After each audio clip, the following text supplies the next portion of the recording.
네, 여러분 안녕하세요. 클라우드 코치입니다. 반갑습니다. 오늘도 벌써 11번째 초 영어 회화를 위한 영문법 시간에 오신 여러분들 모두를 환영합니다.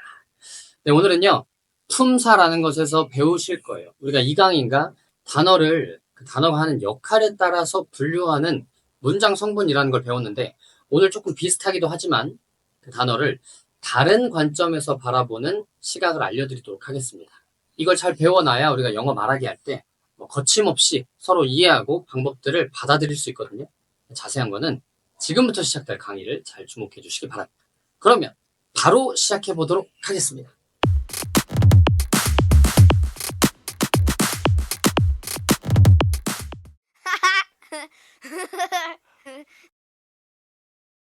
본격적인 강의에 앞서 금일 개념 이해 필수적인 2강 내용을 잠시만 복습해 볼게요.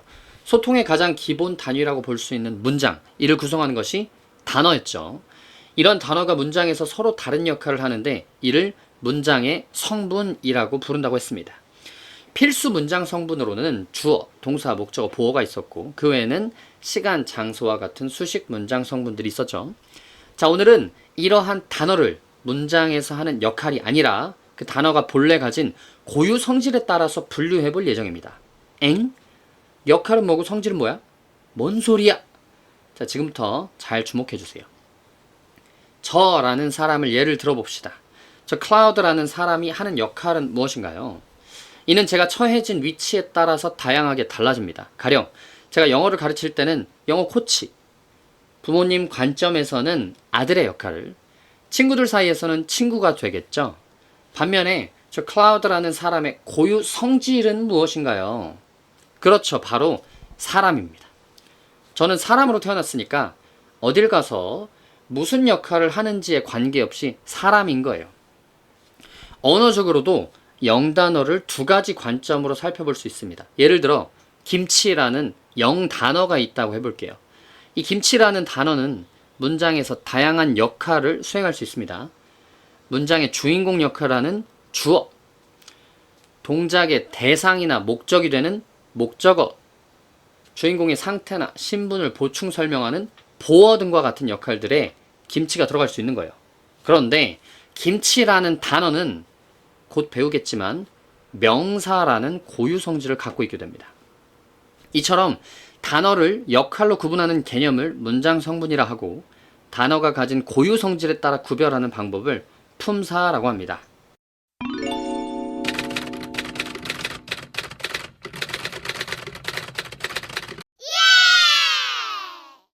자, 내용을 잘 정리해 보시면서 같이 따라해 보겠습니다. 문장 성분은 단어를 문장에서 하는 역할에 따라 구별한 것. 품사는 단어를 고유 성질에 따라 구별한 것. 자, 한 번만 다시. 문장 성분은 단어를 문장에서 하는 역할에 따라 구별한 것. 품사는 단어를 고유 성질에 따라 구별한 것이다. 자, 오늘은 품사에 대해서 배워볼 겁니다. 품사는 크게 7가지를 아셔야 합니다. 첫 번째, 명사. 사람, 장소, 사물, 개념 등의 이름을 나타내는 단어예요. 가령 달리다라는 단어를 이름을 붙일 수는 없잖아요. 그죠? 그러니까 cup, desk, love 등과 같은 이름이 있는 단어가 바로 명사가 되겠습니다. 자, 두 번째, 대명사입니다. 명사를 대신해서 사용되는 단어예요. 명사의 반복을 피하는 것이 대명사의 목적입니다. 가령 철수는 배고팠어. 그래서 철수는 라면을 끓였어. 철수가 끓인 라면은 참 맛있었어. 철수는 다음에도 먹어야지 생각했어. 자, 이런 문장이 거북하게 느껴지는 이유는 철수라는 이름이 너무 많이 나와요. 이때 철수를 그라고 대체하면 듣기가 훨씬 자연스럽겠죠? 바로 이런 역할을 하는 것이 대명사가 되겠습니다. 자, 세 번째, 동사. 동작 혹은 상태를 나타내는 단어입니다. 동작에는 달리다, 보다, 자다와 같은 run, see, sleep 등이 있겠고요. 상태를 나타내는 단어에는 비동사, 즉 MREs가 있습니다. 자, 여기서 잠깐 상태를 나타내는 단어에 혹시 피곤해, 아파 등이 떠오르셨나요? 맞아요. 피곤하다, 아프다와 같은 단어가 실제 주어의 상태를 나타내는 단어가 맞습니다. 하지만 영어에서는 주인공의 상태를 나타낼 때는 비동사를 써주고 상태를 묘사하는 보어를 써준다고 지난 문장 성분 시간에 배웠죠? 쉽게 이것만 기억해 주세요. 주어에 행동이나 동작을 나타내면 일반 동사 써주면 되고, 주어의 상태를 나타내려면 비동사 쓰고 그 뒤에 그 상태를 묘사하는 단어를 써주셔라. 네 번째, 형용사입니다. 형용사는 명사나 대명사의 특징을 보충 설명하거나 혹은 명사나 대명사를 꾸며주는 단어를 말합니다. 여기서 보충 설명과 꾸며주는 것의 개념이 조금 달라요. 아래 예시를 살펴볼게요. 그녀는 예뻐. She's pretty. 이 문장에서 예쁘다라는 단어는 그녀를 보충 설명하는 것일까요? 꾸며주는 것일까요? 정답은 보충 설명하는 단어입니다. 그녀가 있는데 그녀가 바로 어떻다? 예쁘다라고 설명을 더해주는 것이기 때문이죠. 영어로는 she's pretty가 되는 것이죠. 자, 이렇게 형용사는 비동사 뒤에 나와서 주인공의 상태를 보충 설명하는 역할을 하게 된다. 자, 두 번째로 아래 예시를 한번 볼게요. 그는 예쁜 소녀를 좋아해. 자, 여기서 예쁜이라는 단어는 현재 소녀라는 단어 앞에서 소녀라는 단어를 어떻게 하고 있죠? 꾸며주고 있습니다. 이처럼 형용사는 명사나 대명사 앞뒤에서 해당 단어를 꾸며주는 역할까지도 하게 된다. 이 두 가지 접근으로 이해를 좀 해주시기 바랍니다. 자, 다섯 번째 부사입니다. 부사는 동사, 형용사, 다른 부사 또는 문장 전체를 꾸며주는 단어로 의미를 풍성하게 해주는 역할을 해요. 여기서 포인트는 명사를 꾸며주는 것은 아까 형용사였지만 그 외의 모든 다른 것들을 꾸며주는 것이 바로 부사라는 겁니다. 가령 그는 공부를 해. 근데 어떻게 해? 열심히 공부를 해. 여기서 열심히라는 단어가 공부를 하는데 어떻게 하는지를 설명해 주고 있죠. 그렇기 때문에 동사를 꾸며주는 부사가 맞는 겁니다. 여섯 번째, 전치사입니다. 전, 앞이라는 뜻이에요. 치는 위치하다라는 뜻을 가집니다. 즉, 앞에 위치하는 단어라는 뜻인데, 자, 뭐 앞에 위치할까요? 네, 정답은 명사 앞에 항상 위치하는 단어라는 뜻이에요. 설명이 좀 이상하지만 전치사는 항상 명사 앞에 위치한다고 이런 이름이 붙어 있는 거예요. 그리고 이러한 전치사가 명사와 함께 쓰이면 형용사 혹은 부사의 역할을 감당하게 되어 있습니다. 가령 I came home 이라는 문장은 나는 집에 왔다는 것이죠. 여기에 on time을 붙여주면 늦지 않게 정시에 왔다 이런 해석이 되거든요. 바로 여기에 나온 on이 time이라는 명사 앞에 나온 전치사고요. on과 time 힘을 합쳐서 came이라는 동사를 꾸며주고 있는 게 보이시죠? 이때 전치사 더하기 명사가 동사를 꾸며주고 있으니까 부사의 역할을 하게 되는 겁니다. 자, 영어로 말해볼게요. I came home on time. 나는 집에 정시에 왔다. 다시 한번. I came home on time. 나는 집에 정시에 왔다. 자, 마지막 접속사입니다.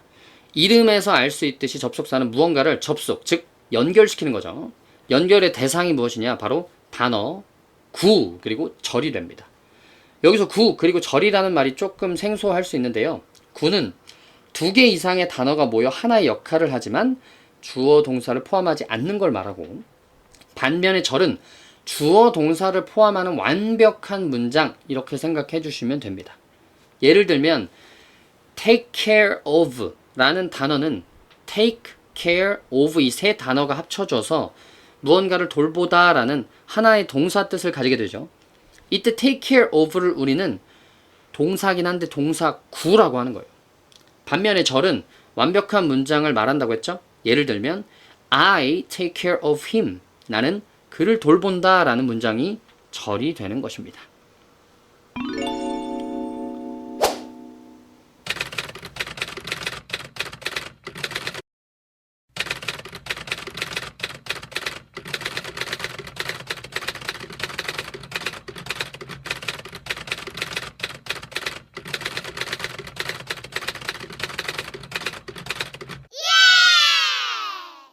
자, 내용을 정리한다는 마음으로 7가지의 품사를 한번 정리를 간단히 해볼게요.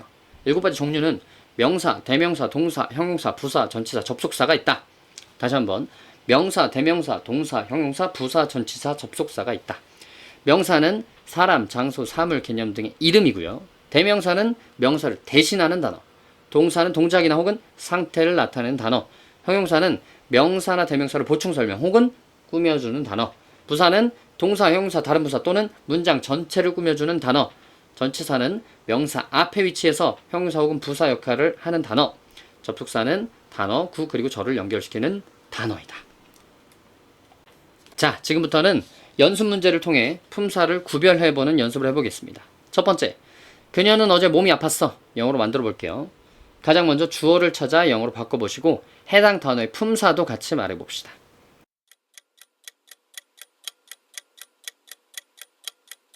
그렇죠. 정답은 she가 됩니다. 그리고 이 she라는 단어의 품사는 그녀라고 해석이 되는 대명사가 되겠습니다. 다음 동사.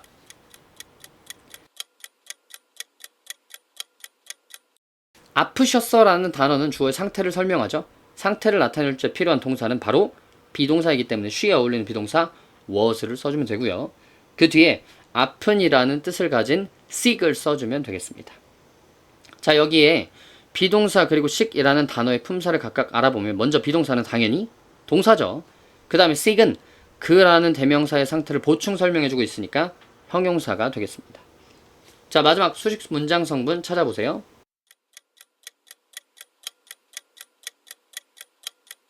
그렇죠. 시간을 나타내는 수식 문장 성분 yesterday를 써주시면 끝. 그리고 이 단어는 어제 아팠다라고 해석되어 아픈이라는 형용사를 꾸며주는 부사라는 품사를 가지게 되는 것입니다. 자, 좀 이해가 되시나요? 한 문제만 빠르게 더 해볼게요. 그는 내일 시험을 볼 거야. 영어로 한번 해보겠습니다. 주인공 찾아보세요.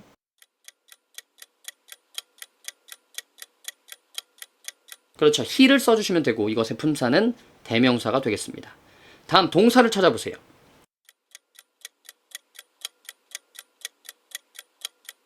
자, 시험 같은 거를 보다라는 단어 take를 써주시면 되는데 시험 보는 시기가 지금이 아니라 이미 예정된 미래죠. 그러니까 미래 예정된 시점을 나타내는 조동사 is going to take가 같이 나와야 돼요.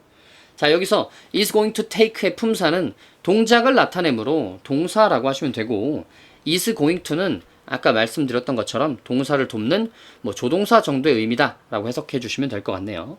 자, 다음으로 목적어를 찾아보십시오.